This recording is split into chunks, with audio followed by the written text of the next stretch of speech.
Hello there. All right, what is up, guys? Welcome back to the channel. Getting you on the grind and improving your mind. Of course, in every single video that we do, make sure you guys smash the like button and subscribe to the channel. Of course, if you have not already. Tonight, by the way, happy Monday.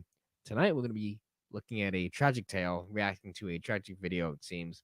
A man found his girlfriend's TikTok, I guess, bashing him pretty much. Found it, he reacted to it, and now we are reacting to him. I'm going to show you guys what you can learn from this segment and get into some real life game right here. So let's play for you guys what we're talking about, and let's explore and see what kind of value we can get from this. Yeah, so I have the video link in the description as always, and let's just take a watch here. Okay, I wake up at 6 a.m. to do some work. I get my coffee. I sit down. I open my computer. And what am I greeted with? Well, hundreds of comments calling me a deadbeat dad, a child abandoner, and all manner of other insults. So I think, what's this all about? Well, after a few minutes of investigation, I discover that my daughter, Maddie, has made a video about me. She's a screenwriter in Hollywood. She's also a big social media influencer with millions of followers. Some of her videos get millions of views. Wow. And this video has tens of millions of views, 1 million likes, 20,000 comments, 40,000 bookmarks, 30,000 reposts. It's just insane. So I thought I'd better watch this video. And frankly, I was pretty chagrined by what I heard, to say the least. But honestly, the more I watch this video, the more I like it. Well, I like about 98% of it. However, I do need to correct a few statements in the video. But first, let's just watch Maddie's 90-second video, and then I'll give you my comments. What's a piece of trauma that you have that's funny? It has to actually be funny. I'll go first. My dad abandoned my family when I was 5 years old. That is a wife and 4 kids. He abandoned us and then pursued amateur breakdancing. Some more context is needed here. Needless to say, I will talk about this in a moment. All right, let's continue with the video. And he got really good. He like blew up. Like he became like a D-list celebrity status, like viral breakdancer. He became like the oldest actively competing breakdancer in the world. Then he got on Good Morning America and talk shows, and Washington Post wrote about him, and he went super viral, and he did all these interviews, and he danced with Paula Abdul. And here, I'll show you. Take a look at this 60-year-old breakdancer. Yes, 60 years old. Amazing. That's Ben Hart. He's competing at a breakdancing competition in Philadelphia, and he may not have won, but I tell you what, he is winning over a lot of people on the internet. Yes. He really is. Yep, he's winning over a lot of people on the internet. This guy wouldn't pay my medical bills. That is not true. More on that in a minute.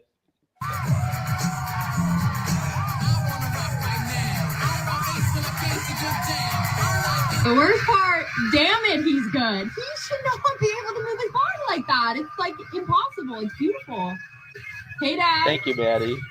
Like there was no split custody or anything. Like he just like left 4 kids to do that. He may not have paid for some of my medical bills growing up, but he did give me this breakdancing merchandise. So that's him. He's on his That is a nice shirt. This is his b-boy name because his name is Ben Hart. You know, I'll get texts like this, "Happy birthday?" ? And then like links to his breakdancing video. That's true. If you have funny trauma, like actual funny haha trauma, I need to hear it. Thank you. Okay, in many ways, I love this video. And of course, I love my daughter, Maddie. And we get along. Before we listen to an explanation, what do you think about her trauma dump there? A lot of girls don't even know why they talk sometimes. A lot Yeah, of girls don't even know what they're saying, and they don't understand a lot of issues. And you know, the number one thing you guys should take away is you got to be very careful who you impregnate, please, because Yeah, it's a big thing, you yeah. end up like, I don't know, we're gonna find out, but really it is a huge life lesson to surround yourself with people who actually respect you, and really vet girls that you're dating romantically, and really take your time to get to know them, and before you go making some life-changing decisions. And TikTok, at least, I hate the app. I think it's stupid. Terrible. And I hope it dies off, which it won't, but whatever.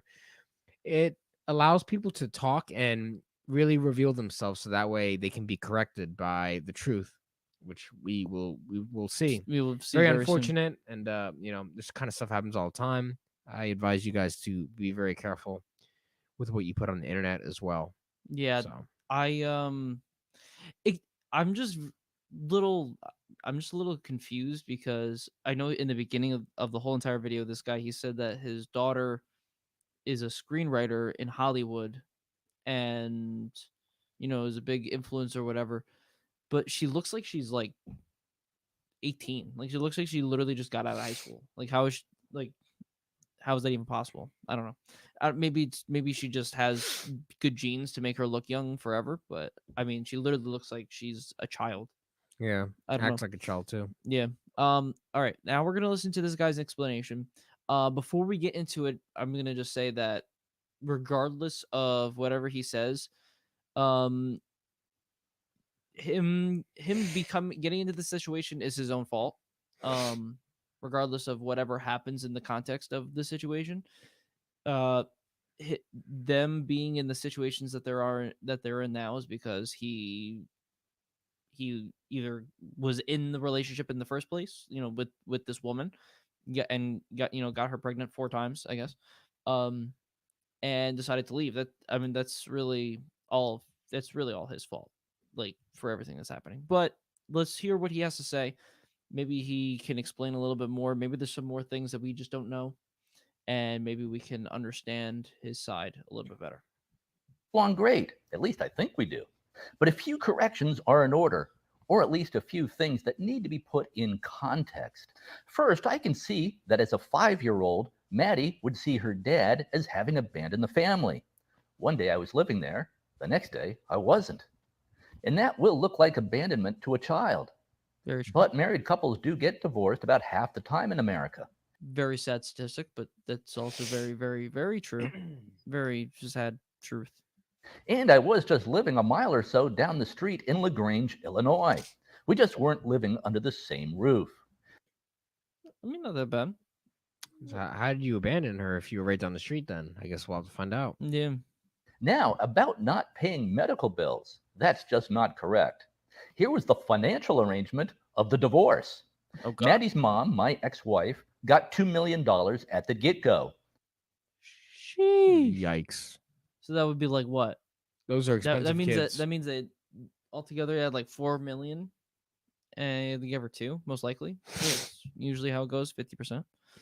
Out of the gate, a lump sum payment. Plus, I was paying her $18,000 per month in child support and alimony.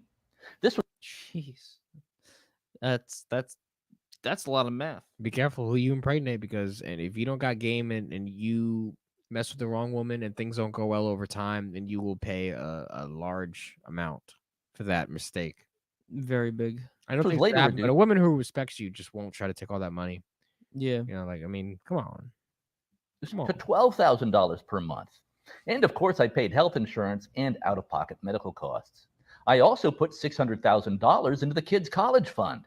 In all, I paid out about $5 million to my ex-wife to cover costs for her and the kids. And this is in 2005 dollars. So add 50% to account for inflation. Jesus. So 5 million. So that's like $7.5 million in today's money that he paid for. Actually, I think he's talking actually about all 4 kids. So 7.5 divided by 4. I'm gonna do quick maths here. Divided by 4 is just under $2 million per kid. He paid pretty much just under $2 million per kid for pretty much from the time that he left until they turned 18, and he doesn't actually have to pay anything anymore. That's crazy. That's pretty insane. And they live in Illinois. I didn't even think Illinois was, Hardcore. make that a lot of money. Didn't know you Guys, could gotta make be that very much money in careful you get Illinois. into relationships with. You You- don't want to end up like this guy. He must He have seems had like a- a cool guy. He seems like he has a good attitude about it. Yeah. If I mean, my he must- daughter was just trashing me, saying I never contributed anything, and I contributed millions of dollars, I'm like, what? let me just take that back. Let me Yeah. just take all that money back. Like, all right, you ain't getting nothing, you little shit. I don't know. I feel like he must have had like some sort of big ass job to have all that money to be able to pay all that shit. I wouldn't be able to comprehend how he would be able to pay all that. But let's continue listening to his explanation, because there's a lot more to go on. Inflation. In other words, I was not a deadbeat dad at all. And by the way, Maddie did not say that in her video, but a lot of the comments assume that and say that. Now, of course, there was no way for Maddie to know how much I was paying because she was a kid. This wasn't something I talked about. Also, remember that I was living 1 mile down the road from the kids in LaGrange, Illinois. Sidewalks all the way. An easy walk or bike ride. I saw the kids all the time. No abandonment, just a divorce. Was I at fault in the divorce? Yeah, I would say I was about 70% at fault. Okay, at least I own that. Yeah, at least that is the best thing you can do as as a man, is to accept fault in some sort, even if you know that you aren't 100% at fault. Like, if you know that you contributed to this fault in some shape or form, doesn't matter if it was 100%, 70%, 20%. If you had some part in the fault, you have to just own that part of the fault, because it was you created that action, and that you created that result. And be careful So, who you get married to. And make exactly. sure you have a very, very strong relationship before you put a ring on that finger. Yes. And you don't feel like you have to go spending millions of dollars on a wedding ring for a woman who does not respect you. So Maddie's mom and I were really not compatible in many ways. obviously We were compatible in some ways, but In not in other sense. ways. For Do I regret marrying Maddie's mom? Yeah. No, absolutely not. Oh, okay. No, I mean, you should never regret Shouldn't doing regret those it. things. Regret all that money that the court ordered you to pay, but Yeah, yeah. I mean, like, 'cause you got to think about it could have this been way. a really nice boat.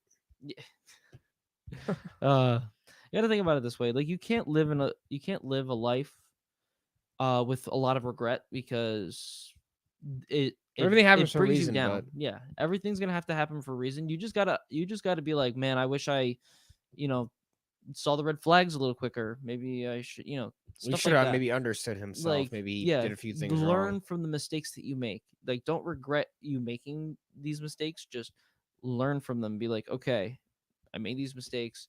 It sucks that it happens, but this is life. It's reality. Here I am, and I'm living in it. So this is what I have to do. Right. So yeah. If I had not married Maddie's mom, Maddie and her 3 siblings would not have been born.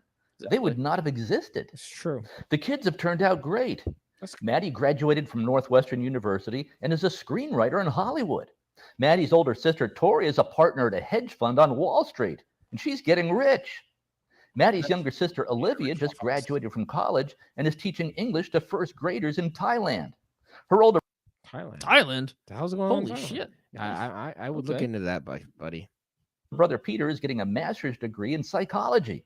I get along great with all my kids, including Maddie. At least I think I do. So the kids are doing just fine despite Dad's many shortcomings. One other slight correction, which I hesitate to even bring up because I love the way Maddie did this in her video. I did not abandon the family for breakdancing. I have a career. I'm in the advertising business, built an ad agency. That's how I was able to afford to pay Maddie's mom $5 million. Okay, that makes sense. I like it. Finally, we got answers now. Yeah, I was finally like, some what? answers there. Yeah, I would be like, how did you even be able to afford all that money? It's like, buddy, that's a lot. That's a lot of money. Maddie's mom and I separated in 2004 and divorced in 2005. Oof. I took up breakdancing entirely by accident in 2012 as a way to get in shape at the age of 54. I then How old is just this guy kept now? He's got to be like 60, 70. 2012, 54, 64. He's 66 or Jeez. so. Oh, doing it. I'm now age 66. okay. Now, some of you might be wondering, Winner! can he still breakdance at age 66? Well, I don't know. Is he gonna Let's show me? see. I'll give it a Oh, try. please don't. Okay, Maddie, let's see how the old man does. Jesus Christ. Yo, let's old man fucking break it. Let's go.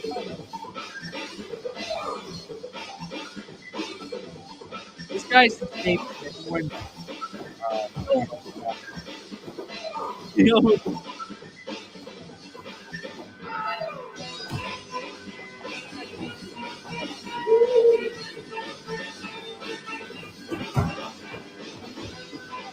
My knees.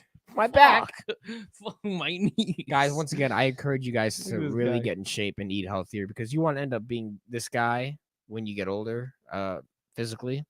So, the guys, please stop eating Starbucks vanilla bullshit drinks on your way to work. Please stop doing that. And be more like this guy. 56. So there's really no excuse for anyone not to be breakdancing. So the bottom line is this. At first, I really did not like Maddie's video at all. But I was biased by all the negative comments that I was greeted with at 6 a.m. in the morning in my social media feed. Hit that pause button. But guys, be careful with the comment section, especially if you're a content creator, because it takes only one comment to ruin your day. You have to really develop an iron strong mind to really not give a crap what people really think.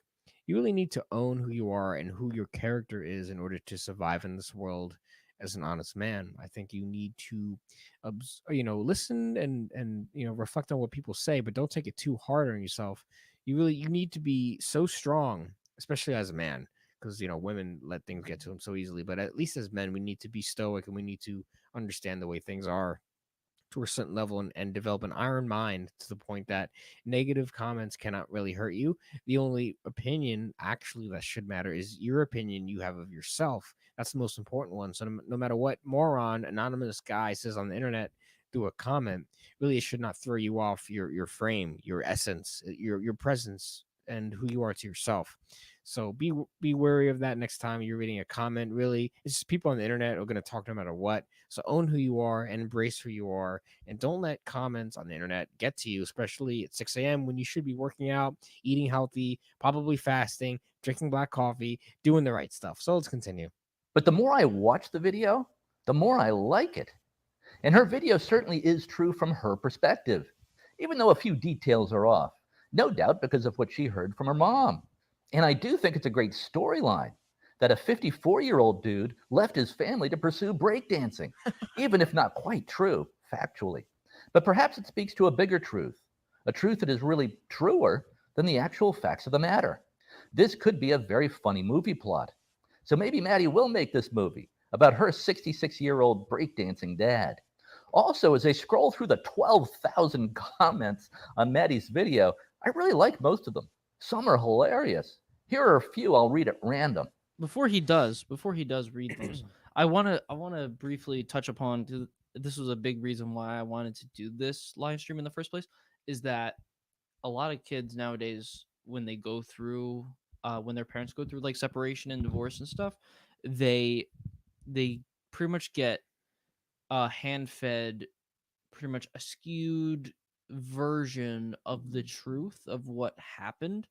And so whoever I guess wins custody is going to pretty much pursue and try to force feed a narrative to these kids about the other parent. I mean, it really depends on the severity of how bad the relationship ended and everything like that, of course.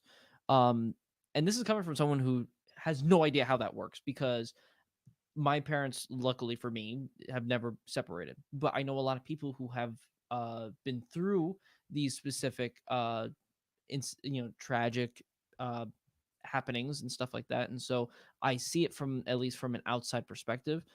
And a lot of the times, this is usually something that happens where the uh one parent will skew the narrative of what happened in the relationship to the children.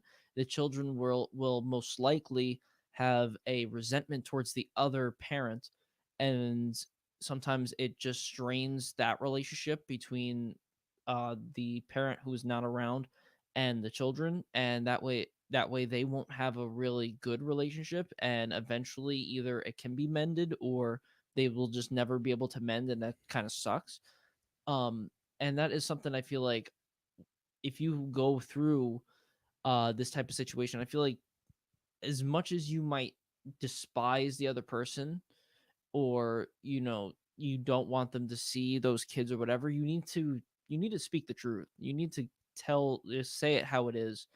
And don't try to force the children to not like see the kid see the other parent or anything like that. You got to let them do what they want to do, because those kids have free will. They have what they, they're going to want to do it if they seem deem it to be so. They if they want to see the other, if they want to see their dad, who, they're not around anymore, they will try to do that. They will search for him and stuff like that. So don't try to demonize the other person based on how bad the relationship had ended and stuff. I don't like having to see children going through life without their, their second parent, because that the narrative was skewed to the other side, and they end up resenting, parent number two or whatever, the parent who's not there, and it just sucks. Right. Let's just continue listening to what he's got to say here. This one is from someone named Ro, and she says, my mom abandoned me as a kid to join a Renaissance fair across the country. This is from Maria. I didn't know my dad was bald until my mom knocked his toupee off in a fight when I was 10. Okay. All right. We just took a turn. Let's see how many more comments he's got. Boss at Dairy Queen when I was Oh, no. 17 More and had to comments. fire her for smoking while working the drive-through. Jesus. Becca says, when my grandma passed away, my grandpa moved into a senior's home, met another woman, and brought her as a date to the funeral. Don't do that, guys. Please don't do that. Oh, What? hold up. We're about to get out of the craziness here. Featured in an episode of World's Dumbest Criminals. Nice. I love you, Maddie. You are very creative and talented. Keep doing exactly what you're doing.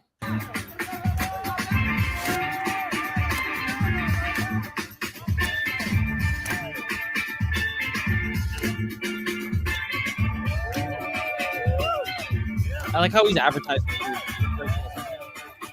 in this video. I love it.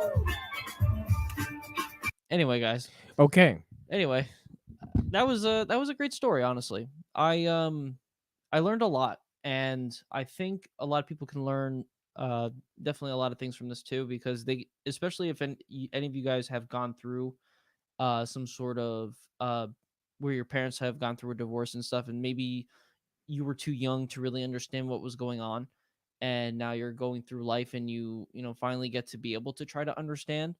But however you go through life with a skewed narrative of everything that's going on, maybe it's great to be able to learn from the other parent and understand like what actually happened, or Yeah, as you mature. take both narratives and try to find a middle ground, because sometimes you'll have two parents that maybe they went through such a bad breakup that one parent will skew it to one side, the other parent will skew it to the other, and you're stuck in the middle not understanding what's actually happening. You can definitely try to find a middle ground and figure out what actually went down, You gotta do your own know, research. and what where to go from there, because you don't want to resent your parents. You want to understand them. You want to know what they've gone through, and that way you don't have to go through those struggles and those problems in your life, because a lot of times when you go through a trauma, or your parents go through a trauma, you're eventually you're going to pretty much create that trauma all over again in your life. And it kind of sucks, because I've seen that happen to a lot of people, where their parents will go through like a divorce, a separation and stuff, and eventually they get married, and they have a kid with somebody, and then they're not with that person anymore. They disappear. And You guys gotta be careful. you don't want that to happen to you. Yeah, so we of course encourage critical thinking and awareness to all these situations. So we want to hear from you guys. Let us know in the comment section what you guys think about this. Definitely let us know. And don't forget to like the video and subscribe to the channel if you have not already for more. And we're going to see you guys in the next video.